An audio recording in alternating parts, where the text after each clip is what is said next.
What's going on, Podcast Nation? This is Nick Overby, your lovely and talented host of the New Agent Podcast. You're like, oh, a little chime my bell right there. Ding, ding, ding, ding, ding. Ding, ding, ding. Or toot my horn. Anywho, guys, hey, welcome to the Agent Spotlight series. As you guys well know, we are a couple episodes in, and we are featuring agents from the den, new and old. Since I am no longer a new agent on the or in the den, I've brought you on here because, you know, you're just light to my life. I'm not a new agent either. Yeah, but you're having fun. Hold on. Here, hang on. Let me talk in the mic. Here we go. Clearly, I'm new to this. I know. It's okay. It's all right. I told you earlier. There Thank you go. We'll figure it out.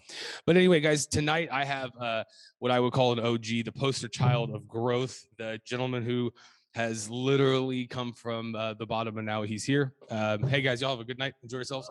But anywho, guys, Matt Heath is in the building. He has joined me. What's up?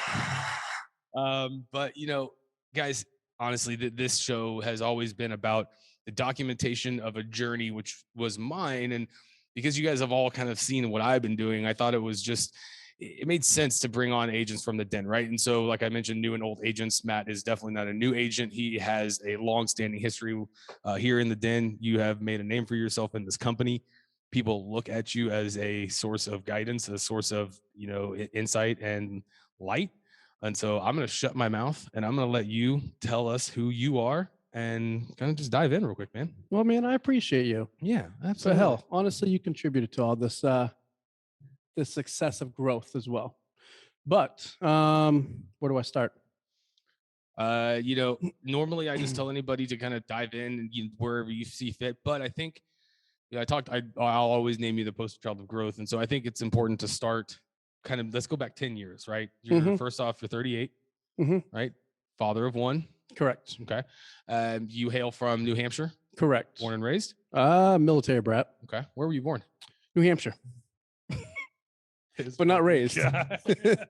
Moved around, jumped back, and then moved back. Okay. Yeah. So I talk too much. Tell me in your own words, man. 10 years ago to now. Here we go. So oldest of 5. We'll start there, right? Oldest of 5. Technically oldest of 7. We'll go that route. Yes, one child. So she's 15. She moved out here to Texas with me, me and her, last May, right? It was last May because I started here in June. And yeah, I mean, 10 years ago, I was either doing security at a hospital or I was actually working at the airport as a manager. Private aviation company, and honestly, I thought I was going to grow old with that company. You know, I thought I was going to stay in Massachusetts where I was working, and I loved what I did, but life happens, and then here we are. Okay, let's jump back into that. Life happens. We all know that. Why did you leave the company you thought you were going to retire with? To get into it, I guess. Yeah, that's why we're obviously, here, bro. as a general manager, you're accountable for all operations, right? So that's pretty much what happened. Incident happened due to weather. It was -10, January 4th. Actually, I remember. I can't remember what year. I remember the day. It was January 4th. It was like -10 out, and our field trucks wouldn't start. So from there, I was held accountable for that because we missed out on opportunities for sales for clients. So yeah. And then from there, I went into the gyms. I managed 5 gyms over the course of 6 years. Okay. And decided enough was enough. So I don't think I've ever actually asked you, and maybe I have, but New Hampshire to Texas, that's an interesting jump. Yeah. Why Texas? Why Fort Worth, Texas? December of 2019. My daughter and I came out and visited my cousin who is in Hazlitt, right? So he was in Boyd at the time. So we came out to Boyd to visit him. We got a little dusting of snow when we were out here, and we loved it because it wasn't 3 feet of snow, as opposed to back home. You know, shovel it out, yeah. It was still 60-something degrees out. At the time, back then, I was single for the first time in probably 13 years. So I had nothing kind of keep me there. Fair enough. And then my daughter was already living with me full time. So I just had a conversation with her mother, and we both decided, especially with the pandemic, started in what, March 2020. Yeah. It was time for a fresh start, and that was a perfect time for everything. So we loved it out here in Fort Worth. Came out, went to the stockyards, thought that was awesome. We'd never seen cowboy lifestyle, right? So we just came out here, loved it, and I tell you, I couldn't be happier. So the common theme on this show is that nobody ever expected to be in the insurance business. Oh hell no. Yeah, because I sure as fuck didn't. I mean, my story always was I was always resilient or resistant against the fact, right? This was the last place I was ever going to be. So obviously you had a pretty open mind coming down here, right? Anything goes. Like, I gotta make money. Yeah. Okay. How long did it take you to find the den? I looked on Indeed. Probably took me not even a week to find the den. Okay. What was that first? So the crazy thing was when we moved out here, we packed everything we could in my car and just drove. I had no apartment, no housing. I had no job lined up. I had my cousin I knew I could stay with for like a week. And then I just got out here, got to work. I applied to a few different jobs, had a couple different offers, but I mean, this one was obviously the most intriguing and appealing. So yeah, here I am. That's pretty ballsy, Matt. Yeah. I mean, honestly, anybody who knows me knows I don't adapt to change at all. I'd never have, never. It was not my thing. Like, I don't change. I'm not that type to just pick up and leap. And what, 2,000 miles? 3. Jesus Christ. Like, just randomly out of the blue, like, fucking, I'm doing this. Yeah. I mean, it's either, what they say, shit or get off the pot, right? Well, I want to know what that decision-making process was like. Like, I mean, because, yeah, I mean, I just got up on a whim, but like, honestly, how long did it take you to do that? Like, what? It took me start to finish, like 6 weeks? It took me, I was going to say almost a couple months. So about 6 weeks, because I was sitting back home. I was going for my real estate license out of Massachusetts. Hi, Jamie Lunsford. And, thinking that might be the avenue. You could try something different, right? And of course, the commission sales thing scared the hell out of me. Back home. No, never mind, coming out here. So, just applying for jobs back home, looking at that, there's nothing out there that I want to do. And when you feel like you're in a small area, you can't really branch out. You feel like you're stuck in that box. Yeah, of course. So I just felt like I was sitting there. I had some savings. I felt like, I was watching my account just kind of dwindle. Yeah. So I was like, I got to do something. So you said, I'm going to move 3,000 miles and hope that I'm throwing this rock into the deep end and hope. No, I'm moving 3,000 miles and I have to make it. There's no ifs, ands, or buts about it. So you started June, right? Give or take? Yeah. Okay. So I remember, but I mean, I'm literally coming up on my year. I started the den, let's just call it the 1st of August, right? So you have about a month and a half on me, give or take? Sure. Is it fair to say? Well, no, it is fair to say when I came in here, I remember you were lost. 100%. And I mean, I think that the catalyst point was right around the middle of open enrollment when you kind of realize that, okay, I'm not having as much luck doing this, but I know I can get the ACA shit done and I'm going to fucking just eat it. And you did. And in my opinion, maybe I'm full of shit, but that was that point where you said, okay, and then you had the ability, because you ate all the ACA stuff, then you had the ability to spit it back out. And now you're eating nothing but fucking underwritten and good shit. Does that make sense? Yeah, no, it makes perfect sense. I think the benefit was back then I needed a lot of at-bats. Yes. And the ACA is what provided that. Because I mean, open enrollment November 1st, December? We're getting a lot of at-bats. Yes. And a lot of it is, marketplace, ACA stuff. And so that's the biggest reason for it. I mean, also financial reasons too, of course.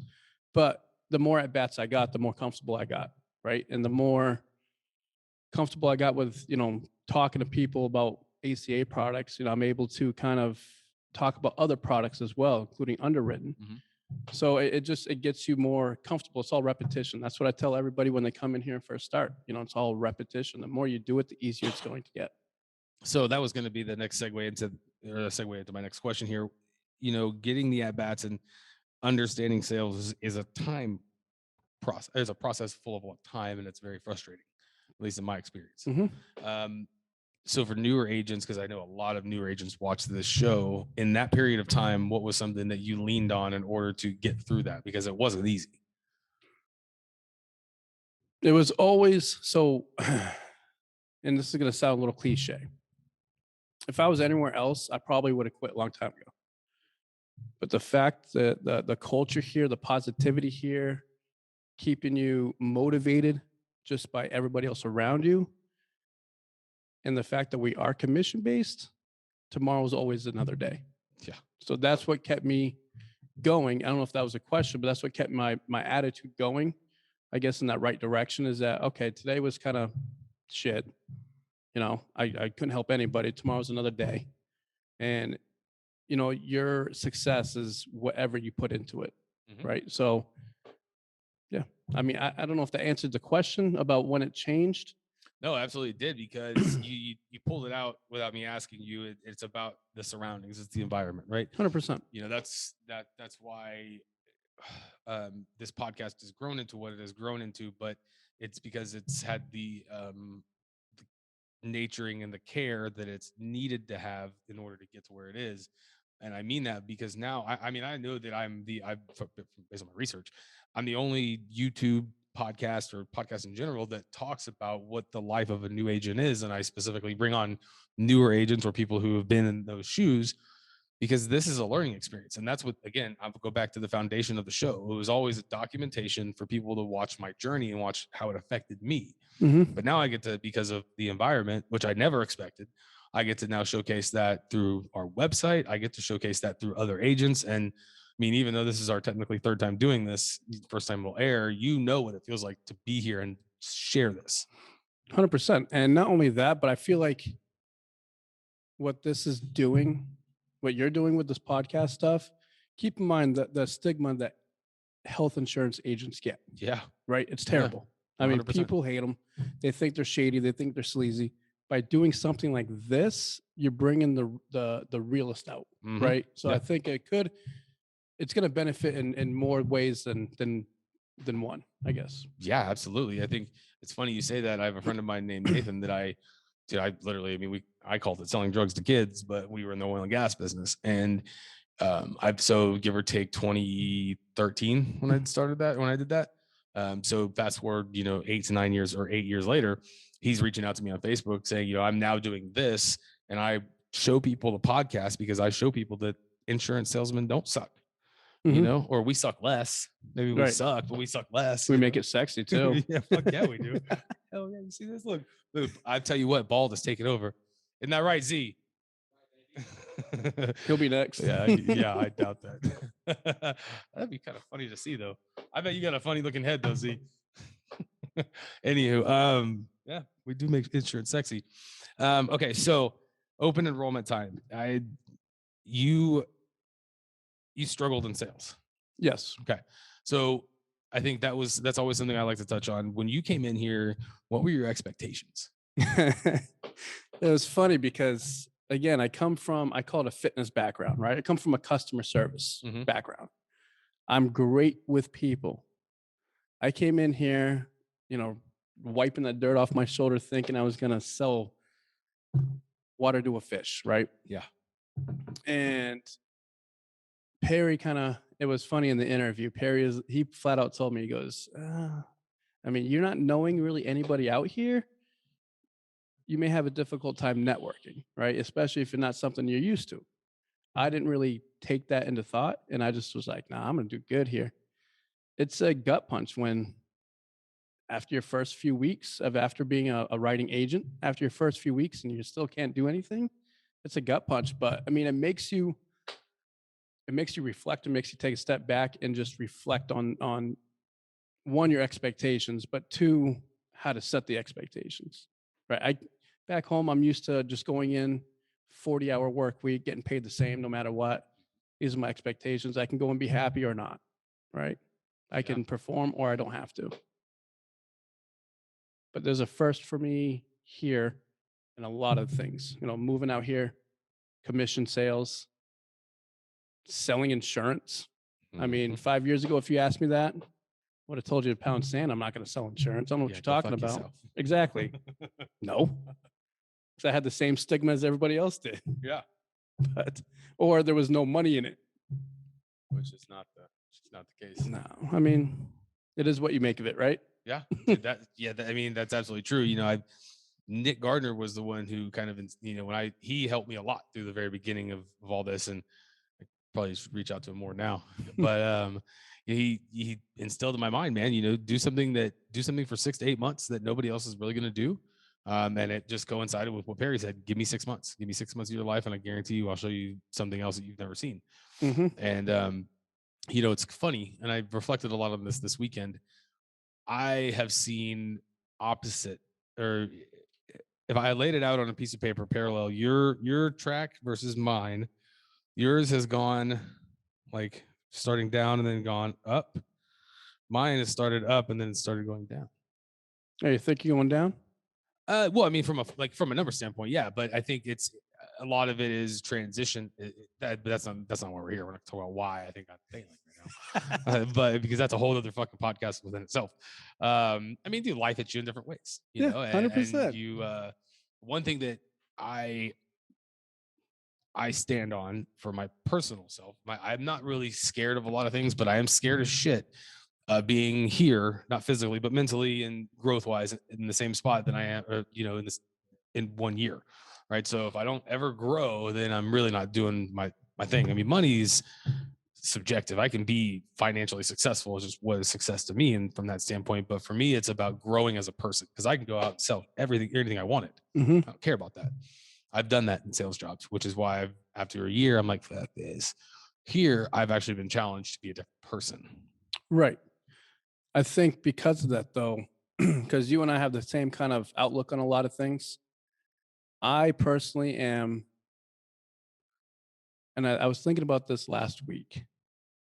I was more afraid, I think, to succeed than I was to fail because I don't know success. I don't know what that looks like. I know what failure looks like. I've seen it, I've witnessed it, I've experienced it. So it's not really an unknown. Of course, it would be unknown in a different kind of setting. But I think, thinking about this, where am I going to be a year from now? Like it's not scary, but it's an unknown. It's like I have goals. Yes, I know where I want to be. I know where I'm going, where I'm aiming to be. But like the opportunity is scary, just because I've never experienced it before. Yeah. Does that make sense? Well, yeah. So it's I live with the same with, I guess you can call it fear, or the same apprehension, right? The apprehension of doing something because I'm afraid of the result, whether it's failure or success. It's a new action, so I don't know the outcome. Right. I'm a control freak, which is something that I think, as men, we all have problems with. That's just my own personal opinion. I have found that what scares me is growing more than I want to grow, and I think, like, this environment has forced me to do things. I mean, over the past couple of weeks, I've realized that I've been miserable because I've been mad at myself, not anybody else. Because I set goals for myself that were extremely attainable, and I didn't do it. And it wasn't because of I couldn't do it. It was because I was lazy. That's why, 100%. I mean, there is no other out. Like, that is me. That's what happened. And Doesn't it suck to say, though, you can admit that after the fact? Well, because I live that all the time. Yeah, it's just it does suck. But you know what, though? To your point, I also know what the things I was mad at myself for. I know what I feel like when I continuously do those things to myself. And so I'm okay. Like, today was tough because I knew that the past couple of days has been easy because I was outside in a different element. Coming here, there was different variables. Okay, so managing certain things and emotions and feelings, like, okay, I realized this all the past 2 weeks. Well, I'm making decisions now that I come in here. I'm used to having these things to fall back on, and I don't have those anymore. Like, I mean, it's an interesting world. Yeah, we're talking about, smoking cigarettes or whatever it is, but you have to find your own time. Yeah, it's really weird, man. But that's growth. That's why we're here. That's why I get to have conversations with you, with Z, with Perry, with Jamie about things like this. But that's what also makes the den. Yeah. I mean, you can't do this anywhere else. I don't care what you say. No. People say they can. They say they do. I'm looking right at you guys. You can't. You can't. And it's funny because if you thought you could, or I'm sorry, if you were, then I believe, and I'm going to put this out there, I'm probably going to get in trouble for saying this, that I believe that it wouldn't come back to us in the way that it does. You know what I mean? Oh, I'm doing this. And then I hear that you're not doing that. Right. Does that make sense? I hear you. Okay. Loud, I hear you. loud and clear. Loud and clear. But that's the crazy thing, man. That's, that's why even when, you know, if I don't make a paycheck one week, right? I know that it was most likely my fault. But I don't ever really get mad at myself because I look back and I'm like, holy shit, I learned this, and this about myself. I was able to help this person, this person, this person. And while, yes, it might not have amounted to something financial at that moment, I know more than I could have ever thought from this place that karma comes back Oh yeah, tenfold. 100%.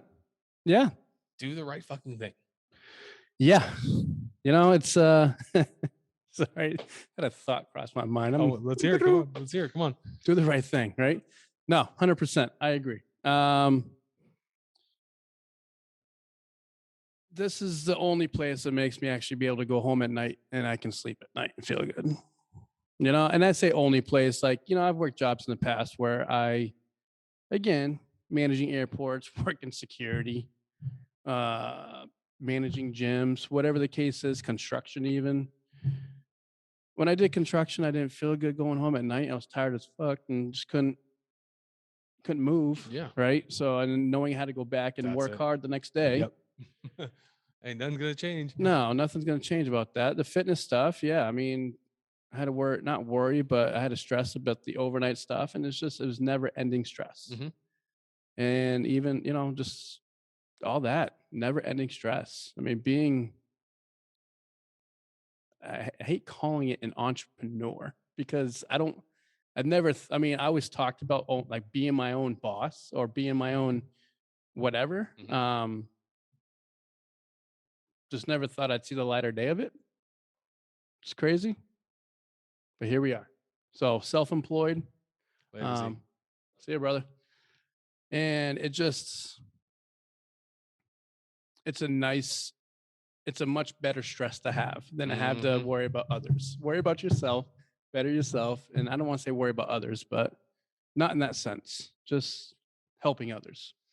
Man, helping others aside, right? I mean, yes, that's the motto. That's why we're here. Correct. Okay. Helping others also includes helping ourselves because you got to take care of home, right? And home to be good here. This is all kind of you've done a 180 here, right? And I say that let's take that back. You've done a 180 in terms of your numbers, in terms of your attitude, in terms of how you treat your clients, and I think that's definitely affected how you treat people in the den. Yeah. I can admit that. Yeah, I mean, every time I walked in here 6 months ago, I wanted to kill someone. Like I looked like it. Mm-hmm. I was not smiling, just mopey, just not. You can tell even when I talk on the phone, I couldn't put a smile on. Your confidence level is fucking skyrocketed. Yeah, I mean that's definitely changed. Know your shit, and you'll just it's easy. Everything's easy when you know it. Yeah. Something like that, right? I mean, just the way you said, I don't know if that's an actual phrase, but it sounds fucking great. Everything's easy when you know it. Yeah, I mean, how long did it take you to get to know it, right? What is that? What were you saying earlier? It just clicked. I mean, I know Z, you had Z on here, and just like him, one day it just clicked. I mean, he pinpoints he was in the shower, he got out on this date. Like he pinpoints when mine you really was fucking listened to it, didn't you? Huh? You really did. Oh, of course. It's Z, man. Swipe right all day long. But anyway, no, it was I know it was in December.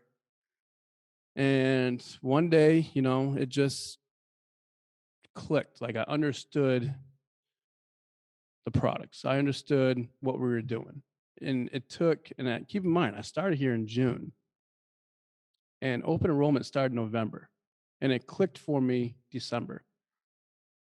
So the open enrollment really helped out, but it just clicked then. And I mean, since then, April was probably my best month. Just in regards to my goals, but and just how many people were able to help. And then, yeah, it's just up and down. But I mean, Definitely grow. The positivity, it was all positivity. And that's what it was, confidence and positivity. I, man, this business, and you said it, the roller coaster, right? Nick told me one time that he drew a picture almost for in a sense. He said, he said this was probably maybe 2 or 3 months into it. He goes, and it worked perfect then. He goes, picture Perry at the top of that roller coaster, right? In that very first car, right? He's always going up, right? He's gonna go down too, but he's always the first one up. Right. And he said, you put yourself in the very back because where you are right now is the very back of the roller coaster, right? And it's gonna take you a little bit longer to get up to the top Mm-hmm. than it has him. But sales will always put whoever's in the back at the top and whoever's at the top at the bottom, right? I mean, I think that's fair to say. And that could be vacations, life situations, whatever, but the metaphor runs true because you're always, whether it's, you're always hitting the peak at some time. Right. So for somebody who didn't have as much sales experience when you came in here, how did you manage that emotionally? Because it's not easy to do. Managing it, I mean, I started doing something I was not accustomed to doing before. And it's going to sound silly because I should have been doing this, even back home. But I started watching podcasts, YouTube channels, just things to motivate. Ed Milet was a big one. I don't know if we're mentioning names on here. Oh but yeah, no, by all means, yeah, no. I mean, the he was a big one I series. started watching just because.